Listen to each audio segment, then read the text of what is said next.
देखिए आप में से बहुत लोग का एक क्वेश्चन ये आ रहा था कि सर जब हम स्विमिंग पूल में उतरें तो उसके पहले हम लोग को वार्म अप करना चाहिए कि स्विमिंग पूल में उतरने के बाद वार्म अप करना चाहिए, और अगर स्विमिंग पूल के बाहर हम लोग को वार्म अप करना हो, बॉडी वार्म अप करना हो, स्ट्रेचिंग वगैरह करना हो, तो उसमें से कौन कौन से एक्सरसाइज करें और ये क्यों इम्पॉर्टेंट है पूल में उतरने से पहले।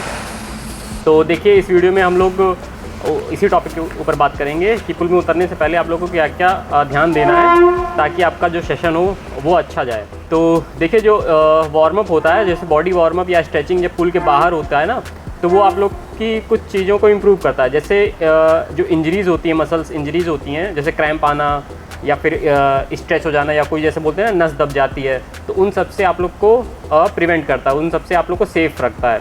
और दूसरी चीज़ है जैसे जो स्विमर्स होते हैं उनकी फ्लेक्सिबिलिटी अच्छी होती है, तो उसी फ्लेक्सिबिलिटी को बढ़ाने के लिए आप लोग को स्ट्रेचिंग वगैरह करना होता है। और जैसे आप वार्म अप करते हो क्या होता है, आपकी मसल्स में ऑक्सीजन फ्लो, या ऐसा कह सकते हैं कि जो आपकी बॉडी में ब्लड का फ्लो बढ़ जाता है। तो जब ब्लड का फ्लो बढ़ जाएगा तो जितना ज़्यादा ब्लड आपके शरीर में सर्कुलेट होगा उतनी मतलब उसी के अकॉर्डिंग ऑक्सीजन भी सर्कुलेट होगा, ज़्यादा ऑक्सीजन सर्कुलेट होगा, तो फिर आप लोग की जो इंजरीज़ होगी उसका चांस कम हो जाएगा। मतलब लैक्टिक एसिड जब कम बनेगा तो फिर क्रैम्प वगैरह आने का चांस कम हो जाता है। तो इसलिए वार्म अप आप लोग पूल के बाहर 10-15 मिनट भी कर लोगे तो भी सफिशिएंट है। और जैसे हम लोग किक करते हैं, तो जब किक करते हैं तो हम लोग की जो एंकल की फ्लेक्सिबिलिटी होती है वो बहुत इंपॉर्टेंट रोल प्ले करती है। तो जब आप स्ट्रेचिंग कर लोगे तो वो फ्लेक्सिबिलिटी भी इंक्रीज़ हो जाएगी, और अगर फ्लेक्सिबिलिटी इंक्रीज़ हो जाएगी तो आप मोर एफिशिएंट तरीके से स्विमिंग अपनी कर पाओगे।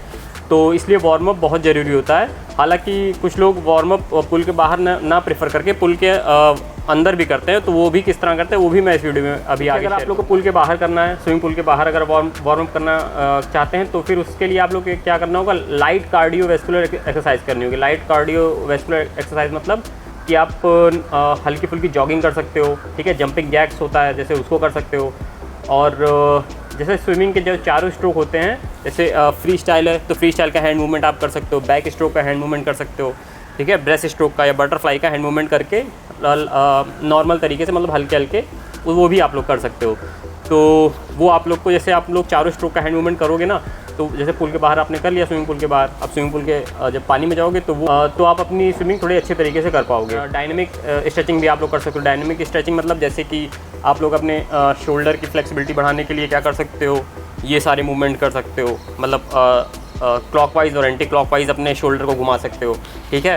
और बहुत लोग अपने स्ट्रेचिंग को इस तरह करते हैं, तो कई सारे डायनेमिक स्ट्रेचिंग होते हैं, तो वो आप प्रेफर कर सकते हो। और बहुत ही हल्के से करना, मतलब हल्का करना, उसमें ऐसा नहीं है कि 1 घंटा सिर्फ आप स्ट्रेचिंग ही करते जा रहे हो, वार्म अप ही करते जा रहे हो, तो उसका उतना आप लोग को उतना फ़ायदा मिलेगा नहीं। अगर आप कॉम्पिटिटिव हो तो बात अलग है, लेकिन अगर आप कॉम्पिटिटिव नहीं हो लेकिन आप अपनी स्विमिंग अच्छी करनी चाहते हो तो हमेशा लाइट वेट से ही, मतलब लाइट स्ट्रेचिंग वगैरह करना अच्छा रहता है। पूल में उतरने से पहले आप लोग को कुछ चीज़ें और ध्यान देनी होगी, जैसे आप लोग को शॉवर लेना पड़ेगा, मतलब आप शॉवर लेके ही पानी में उतरो। क्यों ऐसा कह रहा हूँ, क्योंकि जैसे वाटर टेम्परेचर काफ़ी डाउन होता है, मतलब जैसे अभी यहाँ पे धूप है, ठीक है, अभी आप स्ट्रेचिंग कर रहे हो तो आपकी बॉडी का टेम्परेचर भी बढ़ जाता है, ठीक है, बॉडी आपकी थोड़ी सी गर्म हो जाती है, लेकिन पानी ठंडा है। फिर अगर आप शॉवर नहीं लोगे, डायरेक्ट पानी में जंप कर जाओगे, तो क्या होगा कि अचानक से जब बॉडी टेम्परेचर का गैप आ जाता है ना, तो फिर आप लोग बीमार होने का चांस ज़्यादा मतलब बढ़ जाता है, आपको जुकाम हो सकता है या फीवर बढ़ सकता है। चीज़ क्या है, दूसरी चीज़ ये है कि आपको स्विमिंग जब भी कर रहे हो ना, कोई भी एक्सरसाइज कर रहे हो, तो आपकी स्वेटिंग होती है। अब बहुत लोग को ये नहीं पता होगा कि स्विमिंग करते वक्त भी स्वेटिंग होती है। वो इसलिए नहीं फील होता क्योंकि भाई जब आप स्विमिंग कर रहे हो तो फिर क्या होता है, पानी ठंडा होता है, आपकी बॉडी टेम्परेचर थोड़ा ज़्यादा होती है, तो फिर क्या होता है ना कि पता नहीं चलता कि स्वेटिंग हो रही है कि नहीं। आप लोग को तो बस एंजॉय आप लोग करते हो, लेकिन जब स्विमिंग पूल से बाहर निकलते हो, घर जाते हो, तो क्या होता है, नींद बहुत आती है।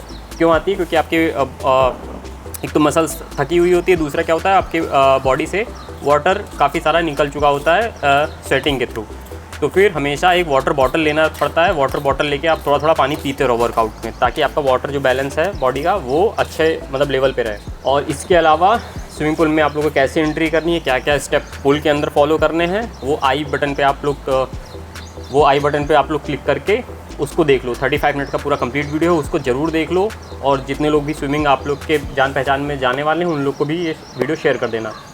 अब बात करते हैं कि आप लोग स्विमिंग पूल में उतरने के बाद किस तरह वार्म अप कर सकते हो। जैसे शॉवर ले लिया, पूल में उतरा, अब वहाँ पे कैसे आप लोग को वार्म अप करना है। तो उसमें क्या होता है, जैसे आप लोग स्विमिंग करते हो ना, तो उस स्विमिंग का 20% स्पीड के साथ आप लोग को थोड़ा थोड़ा लैप लगा लेने हैं, चारों स्ट्रोक या जो भी स्ट्रोक आप लोग करते हो उसी को कुछ लैप लगा लेने हैं। तो उससे भी आप लोग की बॉडी वार्म अप हो जाएगा। तो ये 2 मेथड होते हैं और इसी तरीके से आप लोग अब सेफ़ तरीके से अपनी स्विमिंग कंटिन्यू कर सकते हैं। Thank you.